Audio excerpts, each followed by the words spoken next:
ಯಾವುದೇ ಒಬ್ಬ ವ್ಯಕ್ತಿ, ಅದು ಅದರಲ್ಲೂ ಒಬ್ಬ ಒಳ್ಳೆಯ ಕೀರ್ತನಕಾರ್ತಿ ನನ್ನ ಮಗಳು, ಕಥಾಗಾಯಕಿ, ಅವಳು ಈ ರೀತಿಯಾಗಿ ಮಾಡಿದ್ಲಾ, ಸುಳ್ಳು ಹೇಳಿದ್ಲ ಅನ್ನೋಂಥ ಒಂದು ಪ್ರಶ್ನೆ ಬರೋ ಜೊತೆಗೆ ಪಾಪ ಅಂಥವ್ರ ಜೊತೆಗೆ ಇದಾಯ್ತಾ ಅಂತೇಳಿ. ಅದ್ರ ಜೊತೆ ಇನ್ನೂ 15 ವರ್ಷದ ಬಾಲಕಿ, ಅಪ್ರಾಪ್ತ ಬಾಲಕಿ, 2015 ಇವತ್ತು ಅವ್ರಿಗೆ ಪಾಪ ಮೋಸ್ಟ್ಲಿ ಆ ಹುಡುಗಿ ಇವತ್ತು 30 ವರ್ಷ ನಡೆದಿರ್ಬೋದು.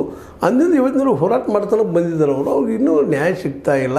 ಇದರ ಅರ್ಥ ಅದು ನಡೆದಿಲ್ಲ, ಬಟ್ ನಡೆದಿರಬಹುದು ಅನ್ನೋದು ನಾವು ಇವತ್ತು ಕುಂತು ಹೇಳ್ಬೋದು. ಬಟ್ ಇವತ್ತಿನ ಈ ಪರಿಸ್ಥಿತಿ ಒಳಗೆ, ಈ ಸಾಮಾಜಿಕ ವ್ಯವಸ್ಥೆ ಒಳಗೆ ಈ ಹೆಣ್ಮಕ್ಳಿಗೆ ಸೆಕ್ಯೂರಿಟಿ ಅನ್ನೋದು ಇಲ್ವಾ ಅನ್ನುವಂಥ ಮಾತು.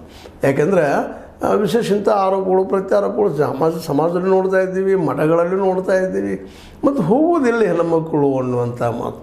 ಇದಕ್ಕೆ ನಾವು ಏನಂತ ಉತ್ತರ ಹುಡುಕಬೇಕು ಅನ್ನೋದು ಅಷ್ಟೇ ಕಷ್ಟ ಅದ. ಆದ್ರೆ ಇವೆಲ್ಲ ಘಟನೆಗಳು ಆಗಬಾರ್ದಲ್ಲ. ಒಂದು ಸಾಂಸ್ಕೃತಿಕವಾದ ಕೇಂದ್ರಗಳು, ಮಠ ಅಂದ್ರೆ ಒಂದು ಒಳ್ಳೆಯ ವಿಚಾರಗಳನ್ನು, ಆಧ್ಯಾತ್ಮಿಕ ವಿಚಾರಗಳನ್ನು ಬಿಂಬಿಸುವಂಥವು. ಇಂಥ ಒಂದು ಸ್ಥಳಗಳಲ್ಲಿ ಇದು ಆದ ತಕ್ಷಣ ಸಹಜವಾಗಿ ಈ ದೇವರ ಬಗ್ಗೆ, ಮಠಗಳ ಬಗ್ಗೆ, ಇನ್ನುಳಿದರ ಬಗ್ಗೆ ಒಂದಿಷ್ಟು ಏನಪ್ಪ ಅಂದರೆ ಬಿಡಪ್ಪ ಎಲ್ಲ ಯಾವುದ್ರ ಅದ ಪರಿಸ್ಥಿತಿ, ಇವೆಲ್ಲ ಇಂಥ ಜನನ ಅನ್ನುವಂಥ ಮಾತುಗಳು ಕೇಳಿಕೊಳ್ಳೋದು ಸಾಮಾನ್ಯ.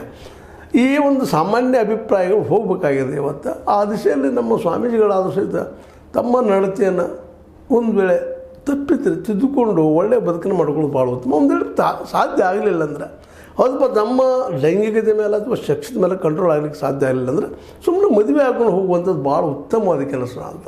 ಇದರಿಂದಾಗಿ ಏನು ಬಿಡ್ತಪ್ಪ ಅಂದ್ರೆ ಮಠಗಳ ಬಗ್ಗೆ ಇದ್ದಂಥ ಗೌರವ ಕಡಿಮೆ ಆಗ್ತಾ ಹೋಗ್ತದೆ.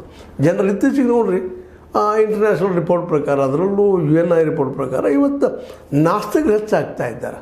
ಇದು ಭಾಳ ಗಮನಿಸಬೇಕಾದ ವಿಷಯ. ಯಾಕಪ್ಪ ಅಂತಂದ್ರೆ ಇವನ್ನ ಚರ್ಚೆಗಳಲ್ಲಿ ಸಹಿತ ನಡೆಯುವಂಥದ್ದು, ಮತ್ತೆ ನಡೆಯುವಂಥದ್ದು ನಾವು ನೋಡ್ತಾ